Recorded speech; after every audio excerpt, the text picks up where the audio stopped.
Y entonces Helmholtz básicamente afirma que las experiencias son signos de los objetos, reiterando la idea que ya planteaba Müller y que ejemplificábamos en el caso de la percepción estereoscópica.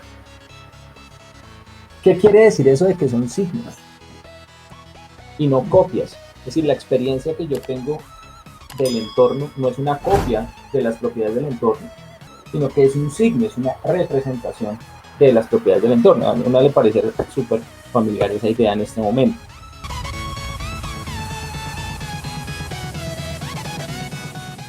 Bueno, listo. Yo voy a hablarles acerca del cerebro y en general una introducción al marco que se ha conocido como Predictive Processing o procesamiento predictivo en los últimos años. Este es un marco que se ha desarrollado básicamente desde, podríamos decirlo, con fuerza, ¿no? Hace una década para acá.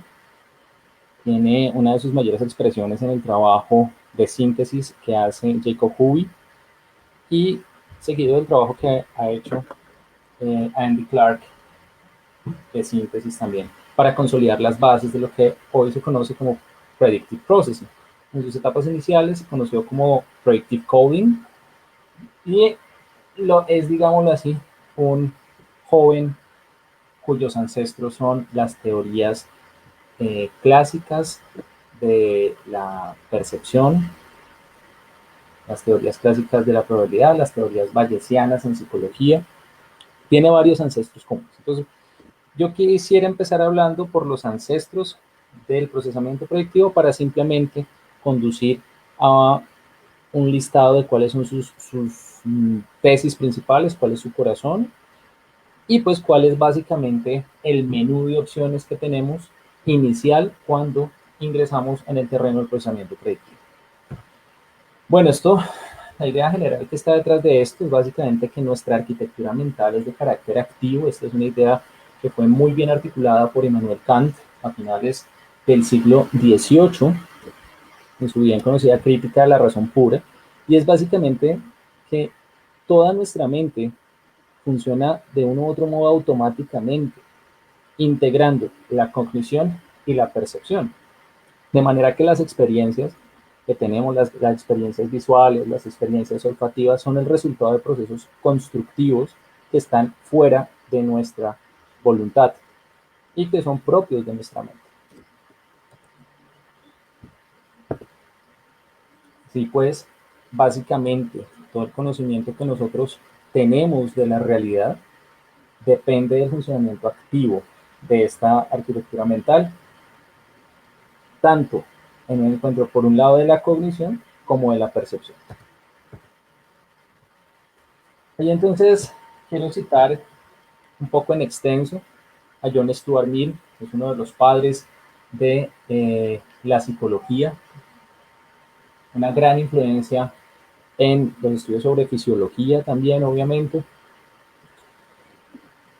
Y abro comillas: las leyes de los fenómenos de la mente son en ocasiones análogas a las leyes mecánicas, pero también a las químicas.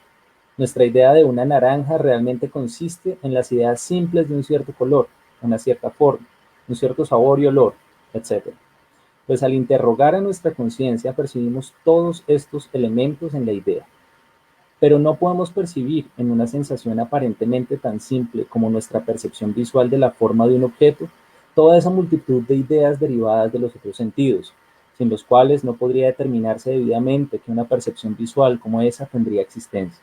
Por tanto, estos son ejemplos de química mental, en los cuales es apropiado decir que las ideas simples generan las complejas, en lugar de conformarlas. Cierro comillas.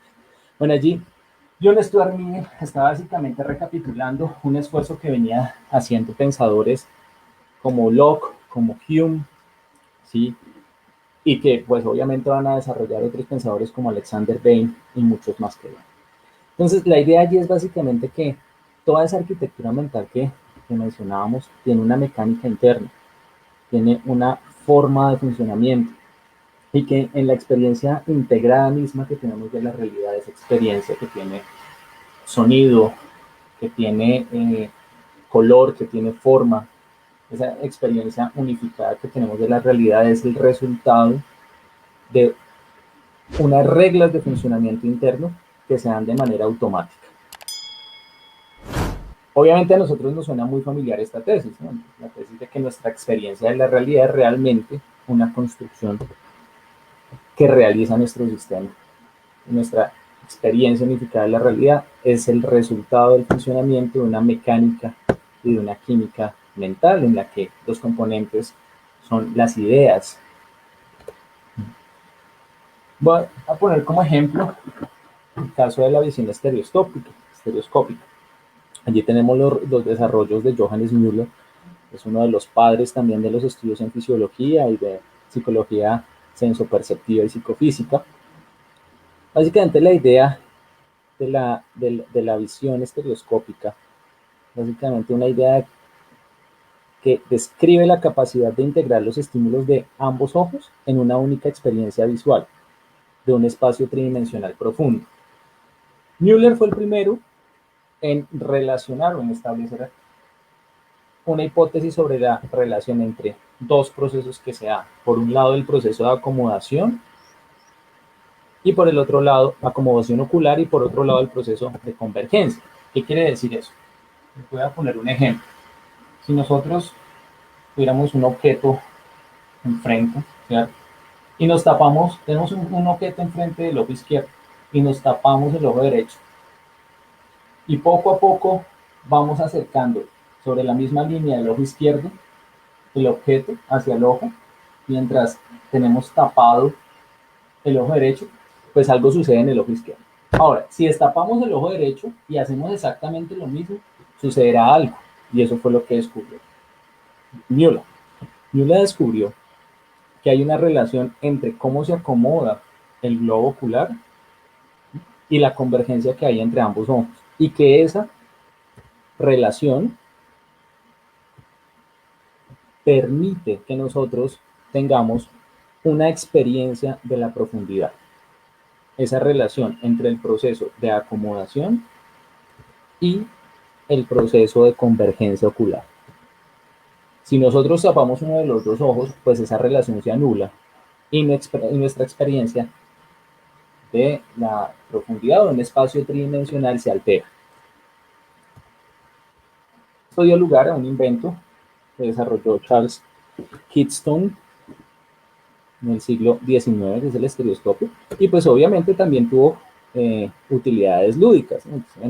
Hicieron tarjetas estereoscópicas en las que tú la ponías allí en este aparatico y bajo estos mismos principios daba la impresión de generarte una imagen, una experiencia visual ilusoriamente tridimensional. Y entonces Müller dijo, bueno, parece ser entonces que esa máquina mental, en este caso ya le vamos a poner nombre, el cerebro, está encerrado dentro del cráneo y únicamente tiene acceso a lo que sucede dentro del cuerpo, a los estímulos que le llegan de los órganos sensoriales. Y entonces afirmó que si las imágenes visuales, es decir, esa experiencia que nosotros tenemos tridimensional, unificada, de los objetos con profundidad, son marcas directas de los objetos sobre los nervios, entonces no es posible la visión estereoscópica. Es decir, los objetos a nosotros no nos imprimen directamente las propiedades según Müller, sino que las propiedades como la profundidad y como verse en un espacio tridimensional es el resultado de cálculos y de procesos que lleva a cabo el sistema. Como se puede ver acá, aquí la profundidad no es una propiedad que se pueda, la tridimensionalidad de la profundidad, la lejanía, la distancia a la que se encuentra el objeto del observador no es una propiedad del objeto. Estar a una distancia determinada no es una propiedad del objeto, sino que es una propiedad, en el caso visual, porque también se puede percibir la distancia auditivamente, por supuesto, y en algunos casos inferir olfativamente también. En el caso visual se infiere la distancia a partir de una relación entre la acomodación ocular y la convergencia ocular. Que un objeto aparezca como a cierta distancia, que aparezca visto en alguna localización, aparezca como profundo y tridimensional, pues depende de un proceso inferencial. Este fue un hallazgo que hizo Müller a finales del siglo XIX. Y entonces nos conduce y también fundamenta una hipótesis que desarrolló von Helmholtz. Helmholtz básicamente se paró en todos los trabajos que había sobre psicología asociacionista y de la percepción británica, alemana, en general europea y disponible a su época, ¿no? Otro de los grandes padres de la psicofisiología y la psicología contemporánea, psicología de la percepción en particular. Y entonces Helmholtz básicamente afirma que las experiencias son signos de los objetos, reiterando la idea que ya planteaba Müller y que ejemplificábamos en el caso de la percepción estereoscópica. ¿Qué quiere decir eso de que son signos y no copias? Es decir, la experiencia que yo tengo del entorno no es una copia de las propiedades del entorno, sino que es un signo, es una representación de las propiedades del entorno. A uno le parece súper familiar esa idea en este momento. El cerebro está básicamente encerrado en el cráneo y únicamente tiene acceso a lo que sucede dentro de su cuerpo. Eso, dicho en otras palabras, quiere decir que la percepción está recluida detrás del velo sensorial. Es decir, el cerebro está alojado dentro del cráneo y los estímulos que tiene, caracterizados muchas veces como estímulos proximales, vienen de los órganos y de la activación de las periferias sensoriales, tanto interoceptivas como exteroceptivas, en términos más generales, como visuales, estímulos auditivos, estímulos olfativos, estímulos táctiles, estímulos gustativos, estímulos de todo tipo. Pero el cerebro no tiene un acceso directo al ambiente. Esta idea, junto con unas demostraciones que están asociadas con ella, como por ejemplo la del estereoscopio, conduce básicamente a la idea de que si la percepción está recluida detrás de ese velo sensorial, entonces parece ser que el órgano que genera nuestra experiencia de la realidad está encerrado. Algo así es como un recluso. A esta tesis se le conoce como la reclusión neurocéntrica. Algunos le llaman también environmental seclusion. Pero aquí la vamos a manejar como reclusión neurocéntrica, es que el cerebro está encerrado allí. Haz de cuenta que el cerebro es como un preso, alguien que fue preso, pero en este caso por la evolución, dentro de un cráneo, y que tiene que adivinar qué es lo que sucede por fuera de su cárcel, sin jamás poder ver lo que sucede fuera de la cárcel, porque si sale de la cárcel, pues se muere, igual que en el caso del cerebro. Excepto pues en los casos de ciencia ficción que vemos cerebros flotando incorpóreamente. Eso conduce entonces a la idea de que si tenemos una experiencia de la realidad, pero el cerebro no tiene acceso directo a ella, entonces parece ser que actúa más bien es como un apostador. Es decir, a partir de los estímulos que le llegan, de ese velo sensorial, de lo que le llega de los órganos sensoriales, se dedica a hacer apuestas. Y entonces hace apuestas acerca de lo que está fuera del cuerpo, acerca del ambiente. Entonces, llegan estímulos visuales, estímulos auditivos, olfativos, interoceptivos, es decir, acerca de los órganos internos y de su condición, propioceptivos, etc. Coge esos estímulos y a partir de esos estímulos pues hace apuestas. Como bien se sabe, hay buenos apostadores y hay malos apostadores. El cerebro cumple algunas normas para ser por lo general un buen apostador, de modo que el cuerpo no tenga que pagar por la falla en sus apuestas. El cuerpo que le transporta. Entonces aquí una idea que desarrollaron muchos psicólogos después de Kant, Johann Stuart Mill, Müller y Helmholtz, que han sido los que he mencionado. Es, Richard Gregory plantea también la idea fundamental, y es que básicamente si nosotros pensamos que el cerebro está recluido y que tiene a través del velo de los órganos sensoriales ver el ambiente, eso parece indicar entonces que podría haber mucha información que alcanza los órganos sensoriales, o sea, que llega del ambiente a los órganos sensoriales, pero que se puede perder en el camino hacia el cerebro. De modo que el cerebro debe opinar cuál fue la causa externa que estimuló los sentidos. Entonces ahora imaginemos con la analogía del recluso. Imaginemos que hay un recluso que si sale de su cárcel, pues va a morir, pero resulta que dentro de esa cárcel hay unos muros bien grandes. Entonces si algo por fuera suena, él tiene que inferir y hacer apuestas. Si lo que sonó fue una gallina o lo que sonó fue un niño. ¿Sí? Si a lo que huele es o aroma de sopa o lo que huele es a leña, pero siempre dentro de su prisión. Y en este caso, pues para el cerebro sería el cráneo. De nuevo, entonces aquí vemos que la idea de Kant sigue estando presente, obviamente con múltiples reconstrucciones y detalles. Entonces, volvamos a la tesis de Helmholtz.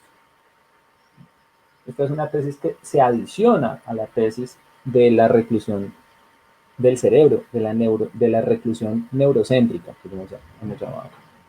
Entonces, Helmholtz plantea básicamente, bueno, si esa es la situación que tiene el sistema, entonces parece ser que lo que tenemos en este caso es una máquina automática que hace inferencias acerca de lo incierto.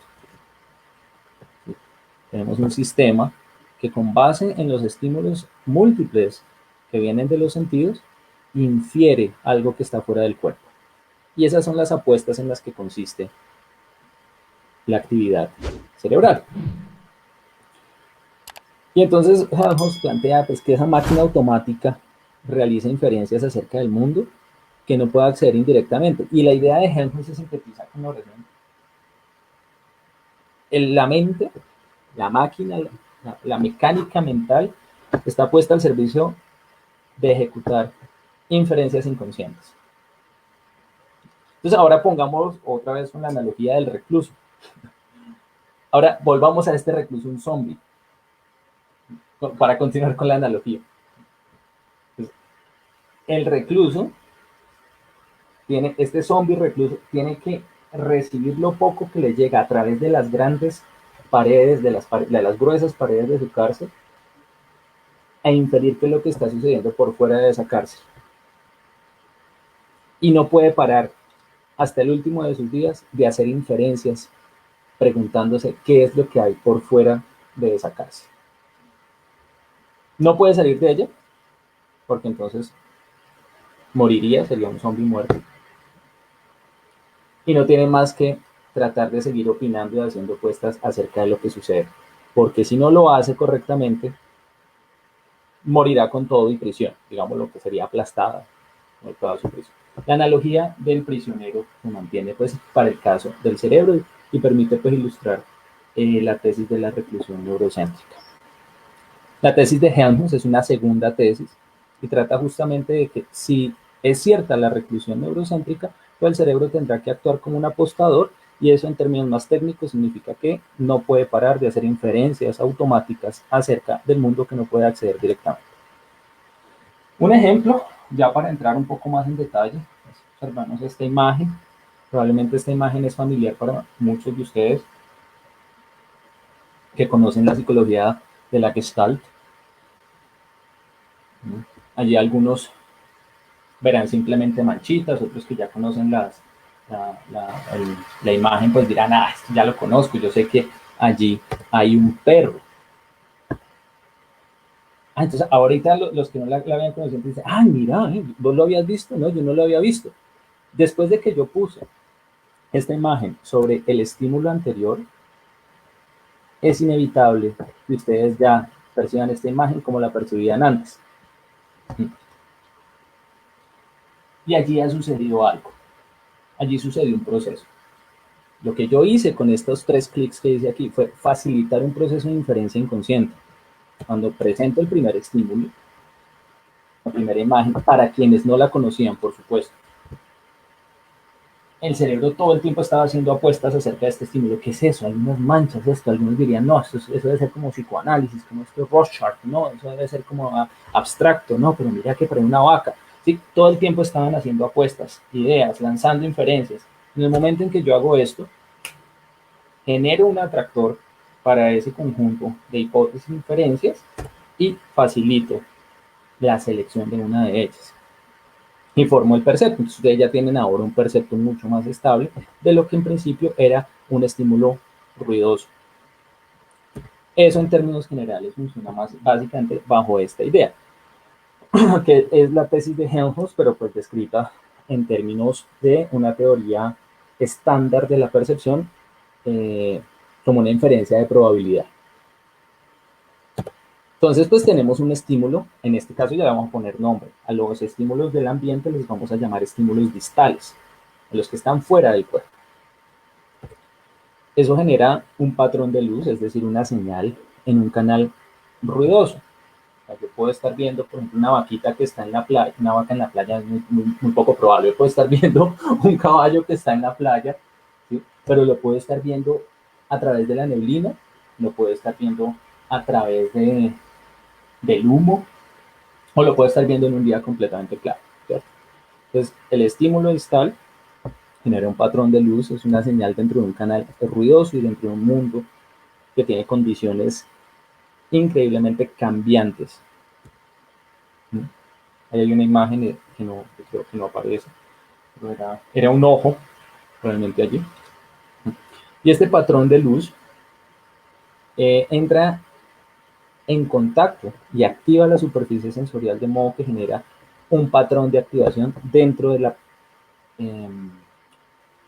dentro de la periferia sensorial, dentro de ese sector. Y a eso, a esa superficie, a esa activación, le vamos a llamar a esta activación de aquí, a esa nueva señal, a ese nuevo paquete de información, se le va a llamar estímulo proximal. Es decir, estamos hablando ya de lo que va desde la periferia sensorial hacia el cerebro. Entonces noten toda la complejidad que hay aquí. Hay una complejidad en la que el estímulo, debido a unas condiciones de un mundo cambiante, se convierte en un patrón. Ya perdió información el estímulo al convertirse en un patrón de luz. Y ese patrón de luz tiene que transformarse de nuevo a través de las señales que puede entender el sistema sensorial, en este caso la visión, y volverlo otro paquete de información. Entonces, allí el cerebro, cuando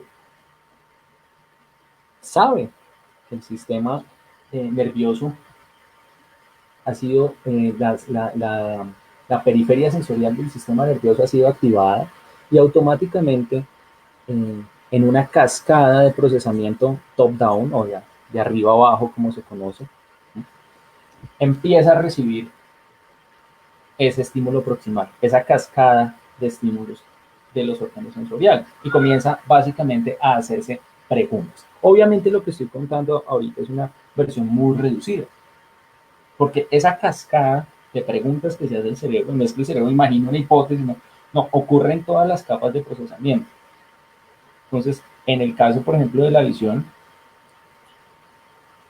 hay es un sistema jerárquico que va desde la estimulación ocular, pasando pues la típica historia, ¿no?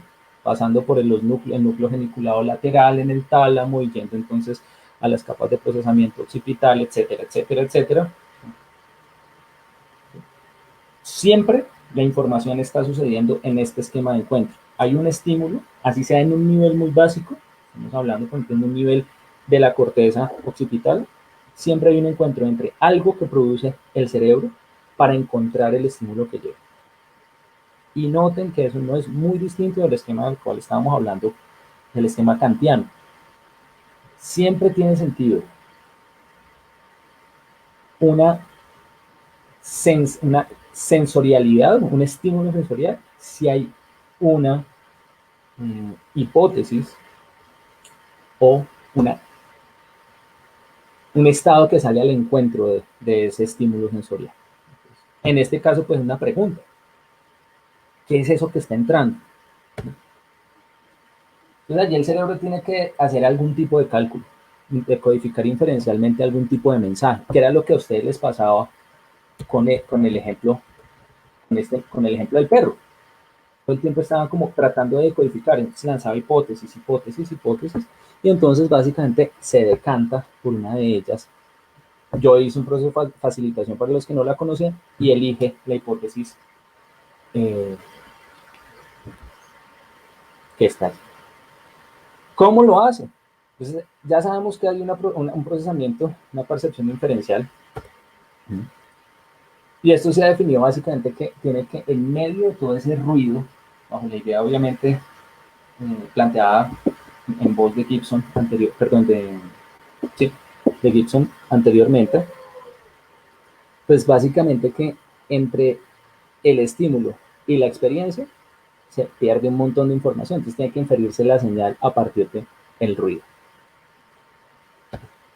Muchos han planteado justamente, esta es la tercera tesis que quiero introducir. La primera, recordemos, es la tesis de la reclusión neurocéntrica. La segunda tesis es la tesis de Helmholtz, la tesis de que la mecánica mental, el cerebro, hace un proceso de inferencia inconsciente. Y la tercera tesis es la tesis bayesiana, que es básicamente cómo es que esa inferencia inconsciente tiene lugar. Ok. Entonces, yo aquí no tengo feedback, entonces no sé si me están escuchando bien.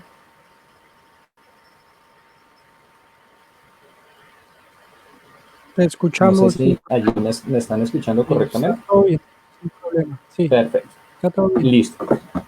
Entonces, con esa base, con lo que les explicaba ahorita, tener que inferir la señal a partir de un montón de ruido, es decir, inferir un mensaje a partir de un montón de ruido y de transformaciones y transformaciones de paquetes de información y de patrones, pues se ha planteado la pregunta de, ¿y cómo es que es? ¿Cómo es que esa inferencia sucede? ¿Bajo qué normas? O cómo, qué hace que sea óptima ese cálculo, ese cómputo. Entonces, allí entra la tesis bayesiana. El teorema de Bayes básicamente identifica la probabilidad que tiene una hipótesis de suceder frente a un estímulo. Entonces aquí podríamos recrearlo más o menos así. Lo que nosotros queremos encontrar es qué tan probable es que aquí no, esto que ustedes ven en blanco era un ojito, era un ojo, no aparece, o sea, es esto. Y representa básicamente el estímulo proximal. Es decir, eso que se forma en el sistema, en el sistema visual, en las capas más básicas, más iniciales de receptorales, frente al patrón de luz que le estimula. Y si quieren, pues obviamente, patrones de actividad que siguientes a esto, pero pues entonces estamos hablando básicamente de aquello que va dentro de la capa inicial sensorial hacia el cerebro. Ese paquete de información, llamemos por eso en general un estímulo proximal para no entrar en muchos detalles. Entonces lo que el cerebro quiere saber es que qué tan probable es que esta hipótesis se dé teniendo esa señal de entrada. ¿Qué tan probable es? Si es altamente probable, listo, me quedo con esa hipótesis, eso es un perro. Y eso era lo que estaba tratando de hacer el sistema cuando ustedes, quienes no conocían la imagen que les presenté de la gestal, estaban tratando de hacer, eso es una vaca, no, eso es una oveja, no, eso es un río, no, eso son plantas, no, ¿sí? Entonces, al final se quedan, después de que les facilito la imagen, se quedan con la imagen, con el percepto que tiene la mayor probabilidad de suceder, dada esa entrada sensorial que al inicio para ustedes era incierta y ruidosa. Pues obviamente el sistema tiene que realizar una cantidad de cálculos.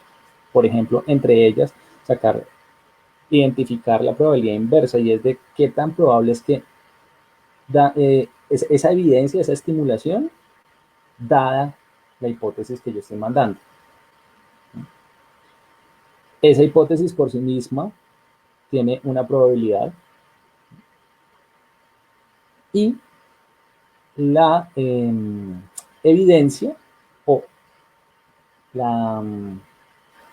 el estímulo Aquí está como evidence H de hipótesis.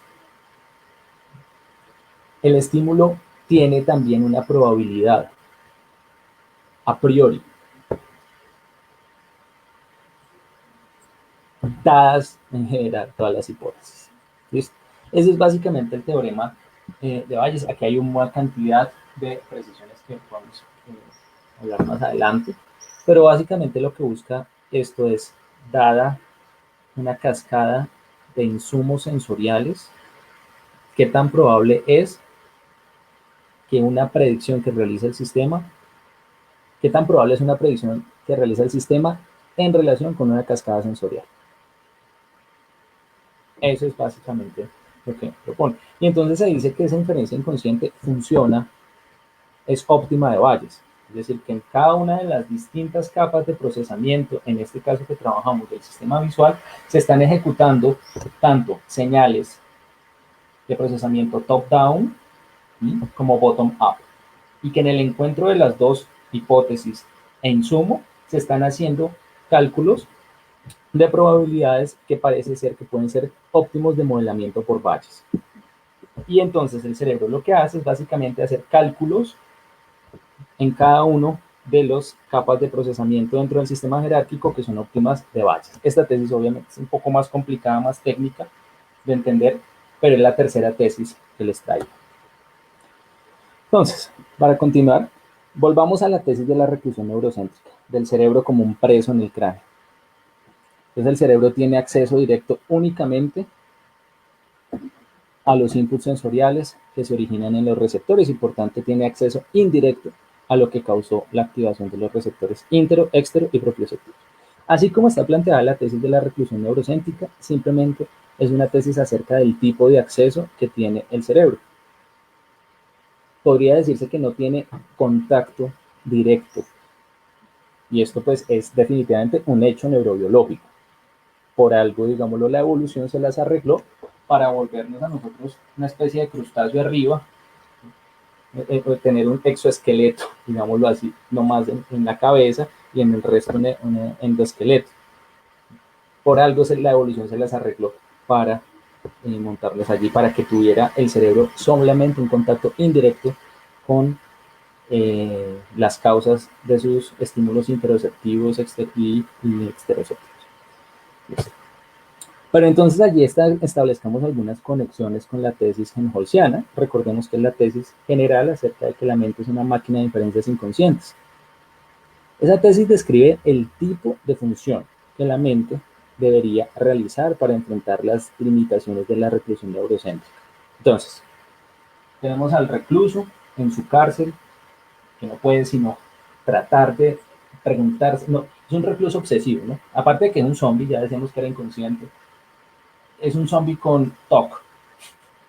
Entonces, es un zombie obsesivo que no puede parar de preguntarse qué es lo que está sucediendo. Los zombies suelen estar obsesionados pues con comer cerebros, ¿no? Y con matar gente. Entonces este es un zombie epistémico, está obsesionado con saber qué es lo que ocurre por fuera de la prisión. ¿Sí? Entonces no puede parar y no puede parar y no puede parar. Entonces, lo que dice Helmholtz es, listo, lo que ese zombie está haciendo es inferencias. Es una máquina, el cerebro no puede parar sino de hacer inferencias y lo tiene que hacer de manera automática. Si establecemos vínculos lógicos entre las dos tesis que caracterizan, la tesis por un lado helmholtziana, aquí la había puesto, esa es una foto no de Helmholtz sino de Richard Gibson, cuando hice la reconstrucción de la visión, describe una función acerca de la mente, ¿listo? Y la tesis bayesiana básicamente nos dice cómo el cerebro computa hipótesis acerca de los estímulos distales. O sea, yo tengo la hipótesis de que afuera, esa cosa, esa manchita en la lejanía que veo como una oveja, es una oveja. Yo tengo la hipótesis de que esa manchita es una oveja, pero tengo otra hipótesis de que no es una oveja sino un fresh poodle. Ahí hay dos hipótesis. ¿Cuál de las dos es más probable dado mi estímulo proximal, mis estímulos visuales actuales? Pues la que sea más probable es la que el sistema elige como el percepto, o como básicamente eso es una oveja, lo que está percibiendo. Entonces ahí tenemos las dos tesis. Una acerca en general acerca de la mente, que se puede plantear la mente, una máquina de inferencias inconscientes. Y la tesis bayesiana sí ya es una tesis que está vinculada, algunos dirán, a la de la reclusión del cerebro en su prisión craneal. Entonces cito aquí a uno de los pilares de la síntesis del pensamiento proyectivo, Jacob, abro comillas, la mente comienza donde el input sensorial es enviado a través de los receptores exteroceptivos, propioceptivos e interoceptivos, y termina donde las predicciones propioceptivas son enviadas principalmente en la médula espinal. Entonces aquí lo que está tratando de plantear Hull es un criterio neurobiológico para identificar las fronteras en las cuales empieza y termina la mente. Es decir, es un criterio neurocéntrico para definir básicamente, vea, usted puede tener la mente, es un modelo de hipótesis. La mente es ese conjunto de hipótesis que forman también un modelo y que mantienen un modelo generativo del cual surgen jerárquicamente en cada uno de los niveles de procesamiento. ¿Sí? Empieza y termina por allí. La mente empieza y termina, empieza por donde hace hipótesis y termina por donde hace hipótesis. Y el resto que queda es el impinge, la estimulación y los paquetes de información de estimulación. Si nosotros planteamos ese criterio, pues un criterio neurobiológico para caracterizar la mente. Entonces, básicamente diríamos que la mente puede ser cierto tipo de actividad cerebral. Allí entonces tendríamos, si nosotros con esa premisa de la mente como teniendo cierto tipo de actividad cerebral, la sumamos a estas dos tesis, entonces tendríamos que hacer una relectura de la tesis helmholtziana y no decir que quien hace las inferencias inconscientes en la mente, sino es el cerebro. Es decir, allí estamos interpretando neurocéntricamente la hipótesis de Helmholtz. Puede que Helmholtz haya centrado el inicio en el cerebro.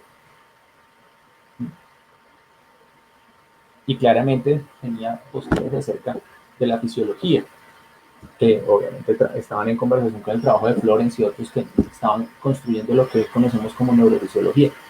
Pero puede que no, porque simplemente estuviera hablando en general de la máquina mental. La tesis de Helmholtz es acerca de la mente.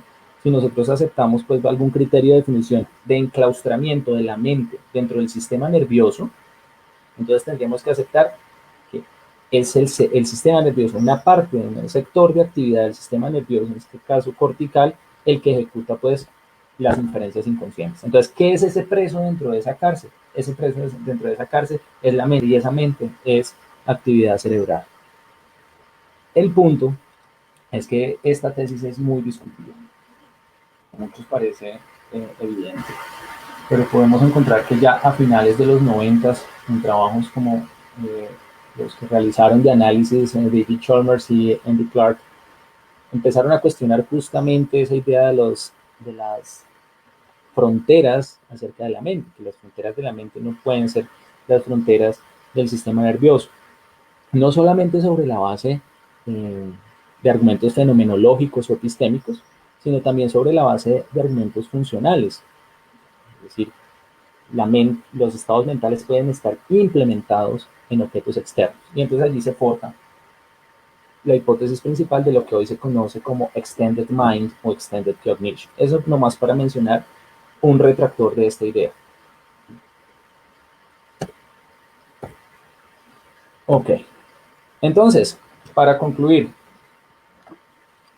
para entrar en la última parte de lo que quería mostrarles.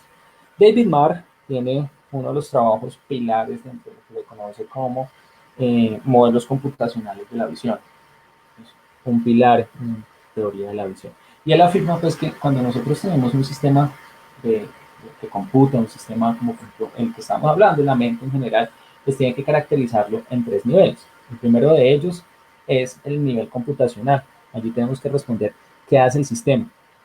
Entonces presentamos descripciones acerca de sus funciones, por ejemplo, representar colores y formas para el caso del sistema visual, percibir el movimiento a partir del color y forma bajo ciertas condiciones del sistema visual, diferenciar ciertos estímulos, ¿verdad?, bajo ciertas condiciones, como lo hace el sistema olfativo y el auditivo.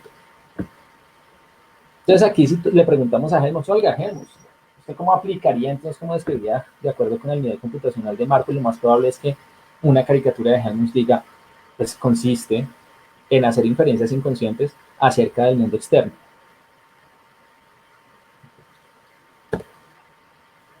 ¿Cómo debe hacerlo? Entonces allí encontramos el nivel algorítmico. Primero es el computacional, el segundo es el algorítmico, en el cual tiene una descripción detallada de los cálculos y procesos que debe ejecutar el sistema. ¿Cómo es que computa eso? ¿Bajo qué normas?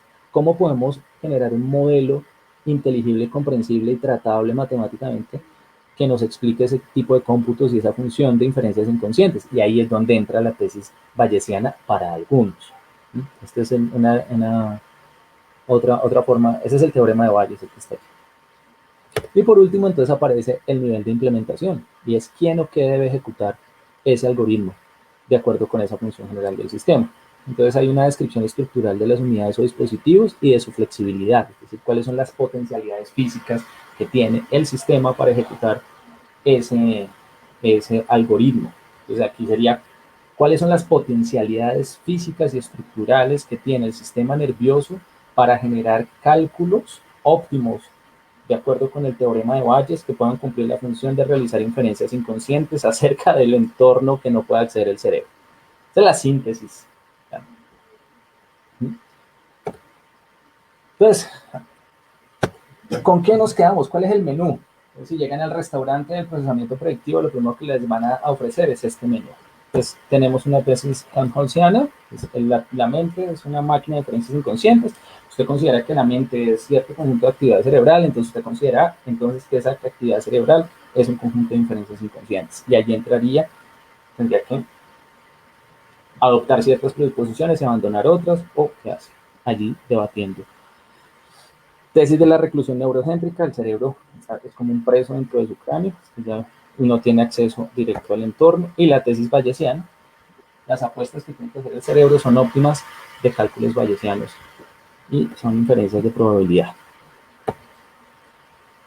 Tenemos por otro lado el nivel computacional, el nivel algorítmico y el nivel de implementación. El nivel en el que nos preguntamos qué hace el sistema, el nivel en el que nos preguntamos cómo lo hace y en el nivel en el que partes o dispositivos del sistema realizan esa función. Inferencias inconscientes, quizás cálculos de probabilidades bayesianos y estructuras del sistema nervioso.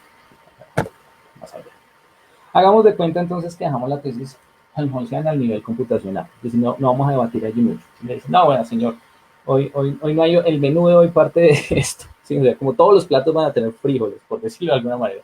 Lo que voy a decir de aquí en adelante parte del presupuesto de que dejamos la tesis helmholtziana al nivel computacional. ¿Qué quiere decir eso? Que cuando nos preguntemos ¿qué hace el sistema? Entonces vamos a aceptar lo que dice Helmholtz. El sistema realiza inferencias que están fuera del control consciente acerca del mundo externo. Esa va a ser la premisa de este menú. Pero entonces sí nos vamos a preguntar sobre qué sucede con los otros dos niveles, con el nivel algorítmico y el nivel de implementación. Entonces, para algunos, la tesis de la reclusión neurocéntrica de que conduce a la tesis bayesiana. Es decir, si el cerebro está, si el cerebro está encerrado en esa prisión, no tiene otra opción más que hacer cálculos. Algunos dicen, y esos cálculos son óptimos de Bayes. Lo que está haciendo todo el tiempo este prisionero es tratar de, a partir de los estímulos que le llegan, de aquello que está fuera de su prisión, minimizar el error de sus predicciones. Todo el tiempo es una prediction error minimization machine. Todo el tiempo está tratando de minimizar el error de sus predicciones a partir de lo que previamente ha conocido, para tratar cada vez más, en su obsesión, conocer lo que está por fuera de su prisión. pero esa condición de reclusión neurocéntrica le obliga a hacer esa minimización del error de sus predicciones. Todo el tiempo está obsesionado por ganar cada vez menos error. Obviamente tiene niveles de tolerancia al error, pero cada vez ser menos errático. Quienes afirman esto, afirman que todos los procesos son procesos de minimización del error de las predicciones. Todo lo que está sucediendo dentro de esa predicción son procesos de minimización del error de predicciones. Allí encontramos pues la postura de Jacob Huey. Aquí está Carl Friston. Esta es un punto súper importante y es porque dentro del marco de Princeton encontramos una idea y es básica, importantísima, y es básicamente que el sistema dentro de esa predicción no tiene otra opción más que minimizar el error de sus predicciones, es porque al hacerlo está minimizando la energía libre. Al minimizar la energía libre, el sistema tiene más probabilidad de mantenerse en un conjunto de estados deseables y evitar la disipación. Es decir, el sistema tiene un modelo interno que le mantiene en un conjunto de estados deseables. Si el sistema se mantiene en el conjunto de estados deseables, pues fantástico. Si no logra mantenerse en ese conjunto de estados deseables, porque la mayoría de sus predicciones son erráticas, porque no pudo minimizar el error de ellas, empieza a disiparse. Piensen en la entropía, que está aquí involucrada, se disipa y puede que, como dicen Huey y lo acepta Princeton, la muerte es la última fallida intento de minimización del error de la predicción. Dejo esto mencionado, es porque Princeton, el principio de energía libre es fundamental para que Princeton plantee el marco del procesamiento predictivo, para que plantee la idea pues justamente de que la función general del sistema nervioso es la minimización del error de las predicciones. Ahora bien, volvamos otra vez al inicio. Para algunos, esa tesis del prisionero no implica que todos los procesos sean procesos de minimización del error mediante Bayes, o que sean óptimos del teorema de Bayes, o sea, que los cálculos que está haciendo el prisionero, puede que muchos de esos cálculos, no puede que el prisionero no esté obsesionado todo el tiempo en todas las esquinas de su prisión, porque puede que haya una esquina en la que escucha algunas cosas, puede que haya otra esquina en la que entran olores distintos. El prisionero no está siempre obsesionado por minimizar el error de sus predicciones. Puede que tenga estados que no estén encaminados a la prediction error minimization, estados que no sean de cálculo bayesiano. Y esa es la postura general que tiene Andy Clark, que es más conocida como un pluralismo. Hay algunos estados que no son de ese. Ok, entonces, allí lo que decimos, la especificación algorítmica del teorema de Bayes, pues bueno, aquí tendríamos obviamente que, si al nivel funcional, ¿cómo lo especificamos? Pues tendríamos que hacer un análisis funcional de la actividad cerebral que nos permita saber cuáles son las rutinas algorítmicas. Esto lo ha hecho Princeton en repetidas ocasiones mediante física estadística y en neurociencia computacional. Si ya queremos hacerlo al nivel de implementación, pues tendríamos que hacer especificaciones estructurales, funcionales, neuronales, bajo la hipótesis de que la actividad neurológica aproxima al teorema de Bayes. Y encontramos el trabajo de Rado, Ballard, Pinozzi, Spatkin y demás. Ese es el menú. En general, lo que quería mostrarles es que si nosotros tomamos tres tesis, la tesis de la reclusión neurocéntrica, la tesis bayesiana, y